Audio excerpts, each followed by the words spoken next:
Hello மக்களே, எல்லோரும் எப்படி இருக்கீங்க? நல்லா இருக்கீங்களா?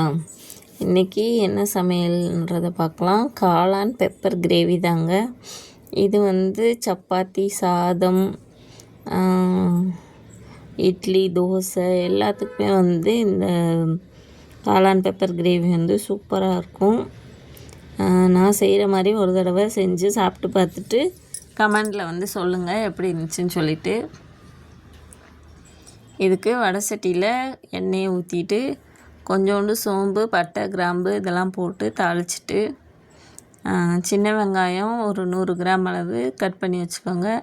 அதையும் நல்லா சேர்த்து இதோடு வதக்கிடுங்க. கருவேப்பிலை கொஞ்சம் போட்டு வதக்கிடுங்க. நல்லா பொன்னிறமாக வரணும். இந்த வெங்காயம் லைட்டாக ப்ரௌன் கலரில் வரும்போது தக்காளி பழத்தை சேர்த்து அதையும் கொஞ்சம் நேரம் வதக்கிடுங்க. ஒரு 10 பல் பூண்டு, சின்ன பல்லாக இருந்தால் 10 பல் பூண்டு, ஒரு துண்டு இஞ்சி போட்டு அதை பேஸ்ட் மாதிரி அரைச்சி வச்சுக்கோங்க. அதை இஞ்சி பூண்டு பேஸ்ட்டையும் இந்த தக்காளி வதங்கினதுக்கப்புறம் அதை சேர்த்து இதோடு சேர்த்து வதக்கி விட்ருங்க. லைட்டாக மஞ்சத்தூள், கறி மசாலா தூள்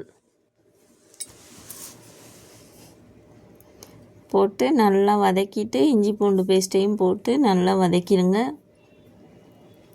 கொஞ்சம் லைட்டாக தண்ணி ஊற்றி அலசி அதோடு ஊற்றிடுங்க. ஏன்னா அந்த தக்காளி லைட்டாக வேகணும். இப்போ வீட்டில் அரைச்சிருக்க குழம்பு மிளகாய் தூள் 1 ஸ்பூன் அளவு போட்டாச்சு. அப்புறம் காஷ்மீரி சில்லி பவுடர் 1 ஸ்பூன் போட்டிருக்கேன். நல்லா இதை வதக்கி விட்டு காளானை 4 நாளாக கட் பண்ணி வச்சுருக்கேன். கட் பண்ணி நல்லா தண்ணியில் அலசி எடுத்து வச்சுக்கோங்க. இது நல்லா வதங்கினதுக்கப்புறம் காளானை இதோடு சேர்த்து போட்டு கிண்டி விட்டுட்டு தேவையான அளவு உப்பு சேர்த்து கொஞ்சம் லைட்டாக தண்ணியை ஊற்றி அப்படியே மூடி போட்டு மூடி வச்சுருங்க. நல்லா வதங்கணும். வதங்கினதுக்கப்புறம் லைட்டாக தண்ணியை ஊற்றிட்டு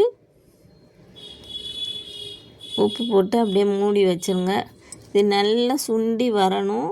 இந்த தண்ணி எல்லாம் வற்றினதுக்கப்புறம் அப்படியே ஒரு கிரேவி பேஸ்ட்டுக்கு வந்துடும். வந்ததுக்கப்புறம் பெப்பரை நல்லா தூள் பண்ணி வச்சுக்கோங்க. லாஸ்ட்டாக பெப்பரை தூவி இறக்கிடுங்க. கொத்தமல்லி தழை இருக்கவங்க கொத்தமல்லி தழை தூவி இறக்கலாம். டேஸ்ட்டு அட்டகாசமாக இருக்கும்.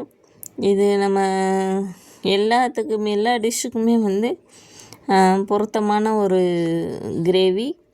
அதனால் இதை வச்சு பார்த்துட்டு கமெண்டில் சொல்லுங்கள் எப்படி இருந்துச்சுன்றத, டேஸ்ட் எப்படி இருந்துச்சுன்றத எனக்கு கொஞ்சம் கமெண்ட் பண்ணி சொல்லுங்கள். எங்கள் வீட்டில் இது வச்சோடனே காலி ஆயிடுச்சுங்க. அதனால் எல்லாருக்கும் ரொம்ப பிடிக்கும்னு நம்புகிறேன். தேங்க்யூ.